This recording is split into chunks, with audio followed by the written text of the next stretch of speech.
Welcome to the Wayne Bennett Podcast, celebrating West Virginia's people, places, and the culture of Southern Appalachia. Now here's your host, Wayne Bennett. Welcome to the Wayne Bennett Podcast. My name is Wayne Bennett. This is episode number 49. I'd like to give a big shout out to Rick Wallington. He had a birthday last week, and I'd like to wish him a happy birthday. And my guest today is this guy used to stand at half court on a basketball court, face the opposite goal, take a couple warm-up shots over his head, and then he'd start making shots about as often as some people shoot foul shots. And welcome, Bobby Bolen. Glad to have you back, man. Thank you, Wayne. Glad to be back. And I don't know how long you practiced that shot, but I'm a witness. You're pretty accurate with it. But you had a quote one time, said, "You don't have as much fun when you lose. The bus ride home might be 3 hours, but when you win, it seems like 5 minutes." And you had a lot of 5-minute bus rides, didn't you?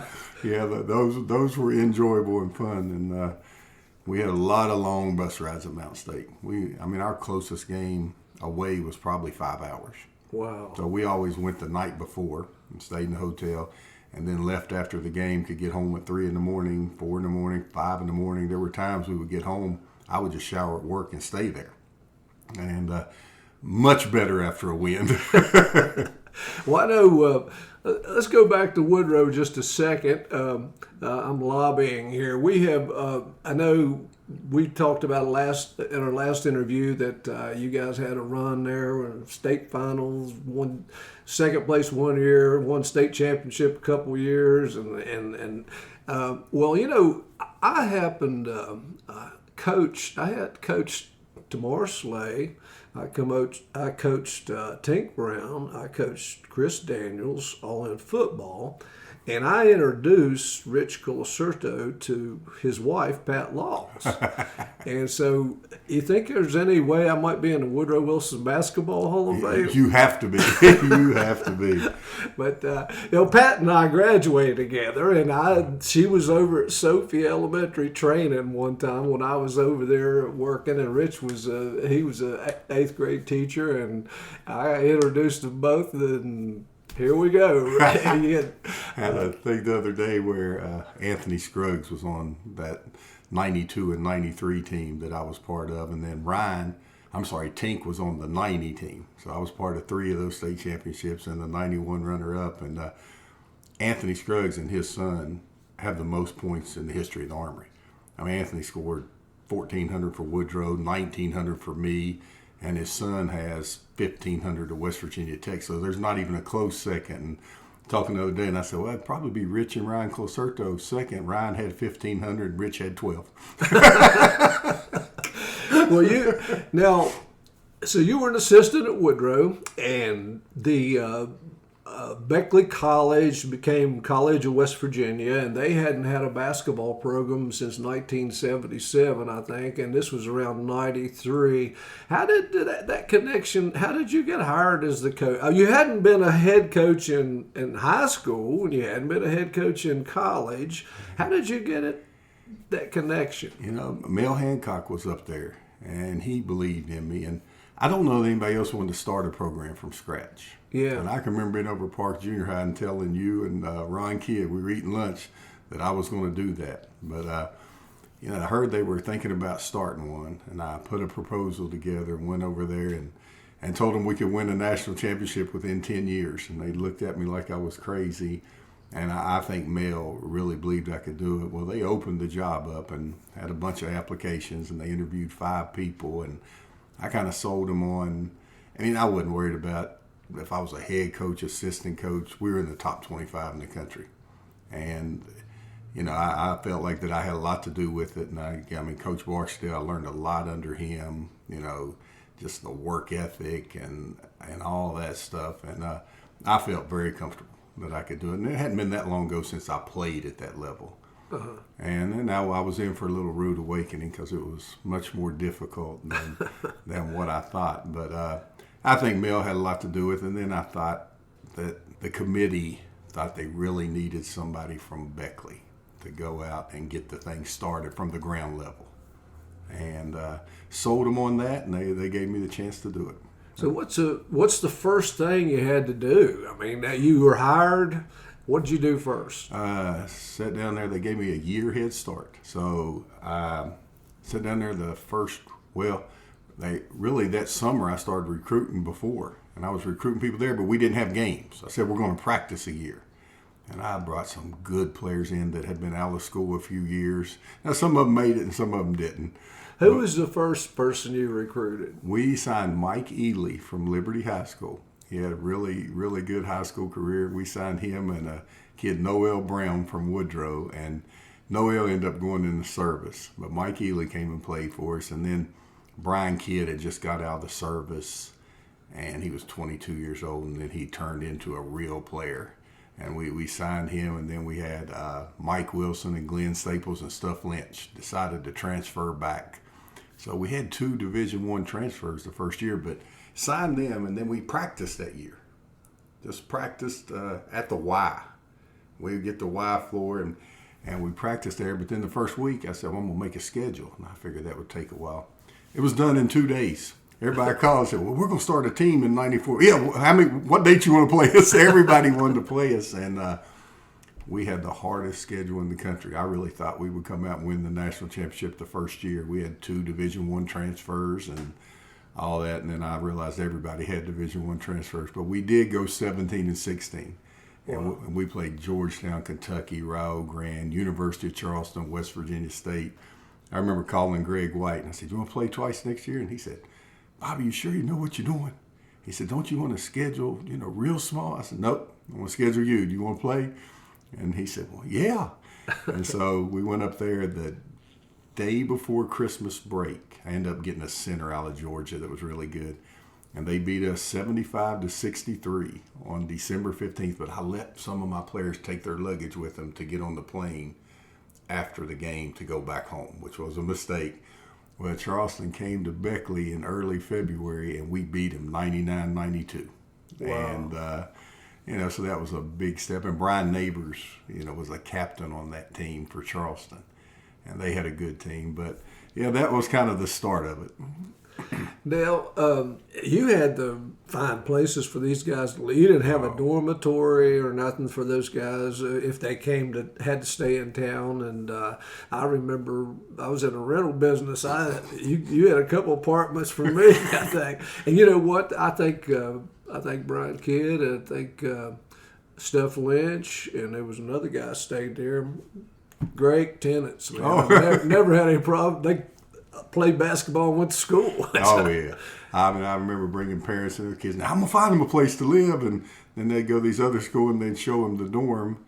And then I would get beat out. But then we ended up getting a house on campus, 4 houses on campus after we got pretty good. And that changed the complexion. That changed the game. We were able to go out and get a different level player. But, it was 24 hours a day, 365 days a week. You're either on the phone, couldn't go on vacation, but to build it to the level that we did, that's just what it was going to take. Now you had who was your assistant coach starting back then it was Stevie Kidd. I had a part-time assistant, so Stevie taught school and came over, and then said it was just too much. Try to recruit and do that, and then after a couple years, they let me hire Tink Brown as a 20-hour-a-week hourly person. So he couldn't make a living doing that. And then I talked him into getting the second one. I had Tommy Fox. And, they did it for 3 years. Now, we did make it to number 1 in the country in 98 with that. But these other guys had 3 full-timers. And Tink and Tommy had other jobs on campus. And then finally, Tink and Tommy said, hey, I got to go make a living. It's family time and all that. So they left. And I went to the president. I said, we can't win national championship unless I get 2 full-time guys. I said, everybody else has them. And then that's when we hired Artis Maddox and Dave Barksdale. Well, when was the first year that you made it to the semifinals? Well, we made the championship, actually. Every time we made the semifinals, we won and made the championship except for once. But we made the championship in 2003, and we got beaten overtime. And it was to Concordia. And then we played Concordia again in the championship in 2004. First time in the history of the NAIA that the same 2 teams made it back to the championship. And we were able to beat them in 04. How did you get these guys from overseas? And I mean, what kind of recruiting connections did you have? How did you establish that? I mean, we just stayed on the phone all the time. Just one phone call would lead to another. And like a lot of these coaches say, boy, with this transfer portal, you would kill it now. I said, nah, the transfer portal would kill me. And they said, why? I said, everybody can press one button now and they got the kids' phone numbers. I said, I could track a kid down through a girlfriend, an uncle, an aunt. I would stay on the phone 7 hours. If I saw it go through the crawl, a kid left Syracuse, and I could find a tie to Beckley, and by midnight I'd have that kid on the phone. And so just outworking people and just those kinds of things. And then when I would go to the NCAA Final Four, everybody else would go out there and have a good time. Well, I would make all my friends the junior college coaches. I mean, if I had to buy them a burger or buy them this or that, and then everybody else would be trying to hang out with all the big-time Division I coaches. Well, I went and hung out with the junior college coaches. And, boy, then when they had a player that was going to be our level, they said, man, remember that Bolen guy? And my phone would start ringing. Hey, I got one that should be Division I, but for this or that reason, he's not going to be there. And I say, let's get a look at him. And, so just that way. Now you had some other duties though. You was the athletic director too. Yeah, I was real smart to hire a good assistant athletic director. I did have those duties, and I had an assistant athletic director that would kind of oversee the other teams, and I would do the fundraising part of it and raise some money, and then I would coach the team. So did have some other duties, but had some help where I could pass that off. Now you had to start a booster club. I think Jim Justice was an officer or something. President. Was he the president? Yes, he was. Well, that's a good move. Oh, a great move. And, all that goes back to our days at the Y and my dad and Jim's friendship, and a lot of it tied back to that. But now, without going too deep, in NAIA, can you give scholarships? I mean, how does that work? Yeah, we had 11 full rides. 11 full rides. Yeah, and then if they had GPA so high, they didn't count against your 11. You could actually end up with about 13, if your school was willing to do it. And our school was willing to do it to be competitive with the top teams in the country. Now, when you won the national championship in 2004, what was that like? I mean, when you... Tired. You have to win 5 games in 6 days in Kansas City, and we had the late night schedule. So we either had a 8 p.m., a 9:15, or a 10:30 game. So you would get back home from your game at midnight. The managers and all the people that volunteers work, they would go out and get the kids' food, bring it back to the hotel. The kids would get into bed. Well, the coaching staff would stay up all night watching tape on your next opponent. Wow. So you may get to, we may have got to bed at 6 in the morning and slept till 8. And then we're back up, and then when that happened 5 days in a row, I remember the game was on CBS, the championship, and or the semifinals were. And my brother called me, and I answered the phone. I thought he was going to say great win. He said, dude, you look like a raccoon on TV. I had these big bags under my eyes, and they were black. And that's going to lot. I mean, I don't see how the players even had any legs, man. We're just in shape and ice baths. Young kids, but... the coaching staff didn't go to bed. You just worked the whole time and went after it. You think Zach Moss was maybe your most dominant player you ever had? Without a doubt. I know a lot of coaches don't like to tell that. Our players will tell you that. And he wasn't a great shooter, but he could just put his head over the rim, and he was tough. And we surrounded him with 3 great shooters, Corte Hall, Zane Gilliard, and Mirsad Terzic. And Corte and Mirsad, or TZ, they're still in Beckley. And we put the 3 best shooters in the country around him. And so teams couldn't double team him. And, he was a dominant player. Where's he at now? He's in Florida. Is he still around basketball? Or? Yeah, he coaches. He coaches a girls' team down there. And he has a daughter at Woodrow that he comes back to Beckley. She's 6'4". Wow. Now plays volleyball, not a basketball player. I'll be darned. Yeah, so I'm still in contact with Zach once every 2 weeks. And Corte Hall doing great around here in Beckley. Zane Gilliard doing great. TZ's a Jan Care. He's the computer specialist at Jan Care. And still in contact with those guys on a weekly basis. Good. That's good. Now for the success you had at the college or university, you were named Coach of the Year. You were the West Virginia Coach of the Year, the Mickey Fafari Award. I think that was in 2004, and then you actually won a Coach of the Year in 2010, I think. And there were some other Coach of the Year awards, regionals, but those were the two national. Yeah. 04 and 10, and then the West Virginia one. And so you definitely had your name on the board. The university was the one that preseason rankings were always got a lot of consideration. But then around 2012, what happened? Oh, boy, it fell through. And it had nothing to do with basketball. It was something with our nursing accreditation, and the Higher Learning Commission came in and didn't like what was said to them, and next thing you knew, the school was in trouble. And financially, the school had done so well, and boy, that was rough. And we had just come off the Final Four and probably brought 5 players in that were better than the 5 we had. I mean, we were set up to have the best team ever, and it fell through. And did you have any warning at all? Yeah, but I wasn't smart enough to realize it. Yeah. I mean, I had a job, probably the dream job, as an assistant coach at a school that everybody around here knows. And a buddy offered it to me, probably doubled my pay. It was a great job, and I turned it down. And 3 months later, Mountain State shut down. Wow. And I was happy. I was happy in Beckley. I was happy here. We knew how to win here. I'm just happy. My kids were happy here. My wife was happy here. And I thought, boy, I'd like to go take that job. And then I thought, nah. And then the next thing you knew, we're moving to Tennessee.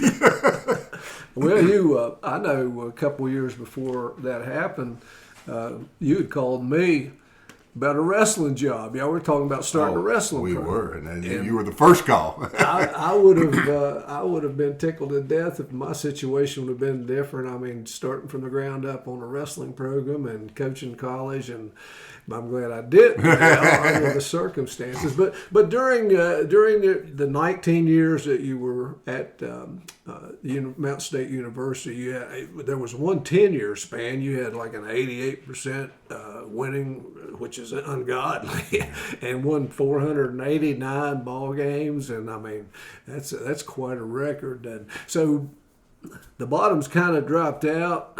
I know you still want to be around basketball. Where'd you go looking, or who came looking? Well, I mean, I'll just tell it like it is. I was still getting paid under a contract, so I didn't go anywhere that first year, and kind of enjoyed it. And then that second year, really, I had one phone call. I didn't even apply. And a guy said there's 2 assistants open at East Tennessee State, and there was a person associated with that school that also had ties to Mountain State. They said, we want you to go up there and talk to the head coach, Murray Bartow. Drove up there and sat down. They hadn't even posted the job yet, which I don't know if that was legal or illegal. I don't know. But anyway, I ended up there, bought a house there, tried to make it work with the kids. And, man, I got Beckley kids. They wanted to come back home so bad. And what a great place to live. I loved it. And well, I know Bartow. I mean, he was a pretty reputable coach himself, and he described you. He said you can make players better. You're a strong communicator, recruiter. I mean, he thought the world of you. Well, we're still in contact. What a great guy! I enjoyed working for him. His dad was Gene Bartow, who took over for John Wooden. Yeah. And Murray, just a great guy, great coach. They went 10-22 the year before I got there. Now, he had teams that went to the NCAA tournament. They had a bad year. And then our first year, we were 17-14. And our second year, I think we were 18-16. And he was the only coach in America that got fired and had a winning record in college that year. But he'd been there 12 years. I think it was a new administration, a new athletic director that wanted his guy. And when I first went there, I just didn't see that. I knew he had a 4-year rolling contract. I'm like, there's no way they're going to fire him. They don't have that much money. Well, they did. And so I was kind of caught there and told that I was going to be the top assistant on the new staff. So I hung around there. Well, then the new coach didn't remember him telling that, how things happen. And, so then I had a cake job there for a year where they had to pay me again. I got that. So I stayed there a year, and then I realized, my kids wanted to be back in Beckley. It was just time to come home. And, I thought about it, and everybody said, boy, you had the highest winning percentage of any coach in America, and you're out of it. And I said, man, I got to coach in my hometown for 28 years or 25 years, and I got to coach D1. I'm not going to be greedy. I had a good run, and I'm happy with it, and was happy not to work 20 hours a day, too, when it was over. I understand that. So you came back to Beckley, and you, I guess you substitute taught for a year or so, or how did you got back into teaching? Yeah, I got on the sub list, but I never went. I just wanted the key to a couple of the gyms local so I could take my sons in there. No, for 2 years maybe, I was Mr. Dad. And I had a thing with Employers Innovative Network that I kind of, did as a side job and worked, and it went well. So I had some things going on that I worked, but it wasn't a 9 to 5. So I got to drive the kids to school. And man, I hated doing dishes and sitting at home. I'd go to the Y. I'd drive the kids to school and go to the Y, and I'd be home at 9:30, and my day was over. And a lot of people like that. I didn't. I mean, I'm not a big golfer, not a big fisherman. I wanted to work. So as soon as my youngest boy or my oldest boy got a driver's license and he could drive he and his brother to school, I went back to work. Well, tell us a little bit about your family. I know Lisa, your wife, is a school teacher. Yeah. Where she teach now? She's at Beckley Elementary. And what about your kids? Hey, well, starting talking with Lisa, boy, being a coach's wife, you know how that goes. Man, she was awesome. She would, before kids, she would ride on those vans with those stinky ball players with me all the way to Florida. We had to take vans, and she was just awesome. She'd keep the scorebook, and then Katie is finishing her master's degree in occupational therapy at Shawnee State, but she lives in Huntington and drives. She was a Marshall graduate. And she substitute teaches during COVID, when they have class online, and she's in Beckley. And Jason, he's selling cars and working on a pilot's license. And Andrew's a senior in high school, but he has a full-time job with video productions as a producer. So they all stay active, they all stay busy, and that's great. Yeah, I like to keep them at home as long as possible. Well, how did you get hooked up with the broadcasting Marshall games, Marshall University? Well, that last year at East Tennessee State, they came to me and they were just going to this ESPN3 platform, and they needed a former coach to be an analyst. And I was already on their payroll, and the AD sat down. And, it was a new coaching staff that came in. He said, I'd like for you to try this, and we'd like to test you out on it. We think you could do it. How do you feel about the new coaching staff? I said, I can be indifferent. That won't bother me a bit. And so they gave me a shot at it, and evidently they liked what I did. And so that kept going. Well, then they hired me and I'd really never watched any girls basketball. They hired me for the women's through ESPN. So I ended up with about 40 games on ESPN Plus. Wow. Well, but then my contract was over there, and with what they were going to pay for ESPN Plus, I wasn't going to stay in Tennessee. So I came home within Marshall, and their ESPN crew that's in the West Virginia area heard I was back in West Virginia, and they called and said, man, we'd like to have you join the crew for the Marshall games. And I said, I'd love to do it. So did that, and then I'll make it quick. Video Productions called, and I thought it was a little different than it was. I said, hey, I really don't want to do high school. I kind of enjoy doing the college game. Well, one Friday night, I was sitting home bored, and I put on my big screen one of the video production games, and I couldn't believe the quality. And that was like January 30th, and I called the guy that Saturday morning. I said, hey, I'm in if you want me for any games. He sent me a schedule and said, pick them. Pick which games you want. So I ended up doing games for him and doing the state tournament. So that kind of led into that. So now it's up to 80 games a year and full time. Well, now you still do Marshall? Oh, yeah.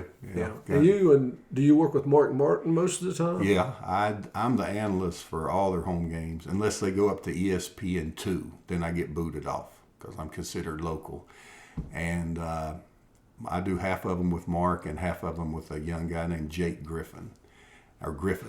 And I got one January 8th. So it's only the home games. I don't have to travel. But 16 of their 18 games I have this year. Two of them went up to ESPN2. So I have 16 of the 18 of theirs.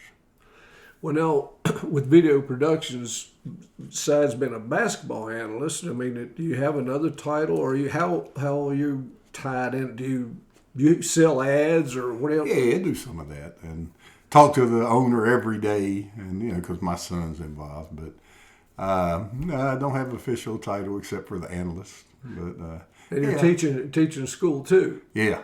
I'm up at 5 a.m. every morning. Teaching math at Trap Hill and enjoy the kids. I'm just not one. I mean, if I had hobbies, maybe I'd like to. I don't have any hobbies, and I like teaching math and like kids, and end up going down there, and I've really enjoyed myself down there. Well, do you think you ever be back in basketball coaching again? If the right job, it'd have to be the right one. Andrew's a senior right now, and I knew I wasn't going back into coaching until he was out of high school. And so he finishes this year. If the right opportunity, I think I'd probably like to be, if I did it, it'd be a Division I assistant. Have to be close. I mean, in the eastern part of the United States, and have to be with a friend. I'm not going to go work for some young guy that's going to tell me what to do every second of the day or micromanage. But I still have a lot of buddies in the game, and if one of them called, and they've called in the last few years, and if one of them called, I'd consider it. Well, you grew up around the game, and there's no doubt that you know the game, and that's how come you got some signs out there on Route 64 and 77, and that home of Bob Bolen. And what's on your bucket list? Let's say, if you don't coach basketball, what are you looking forward to? Oh, I don't know, Wayne. I just... How old are you? 58. 58. And I don't tell people that. I try to hide that. If you tell people that college coaching, they may say, well, I don't want you. I think I'd like to have a second house on a lake. And, a bucket list. Man, I just like enjoying my kids. I spend a lot of time with my parents now. And like a bucket list career, I don't think I have one right now. I think that's a good way to be. I don't think I sit there and go to bed at night going, boy, I want to win another national championship. But now if the right situation, that could change. Yeah. But, I don't sweat it. Don't worry about it. If I hit you with that bucket list, you got a lot of things you like to do and organize and do things. I don't know, but I'd have to put a lot of thought into that. Well, you've been to the top as far as that's concerned, and how do you, if you do have any free time now, how do you spend it at all? Working with that video and trying to get better at what I'm doing with this broadcasting. Yeah, I enjoy that. Just hanging out with the wife and kids. We do like to ride side by sides. Now, we're going 12 or 14-hour rides.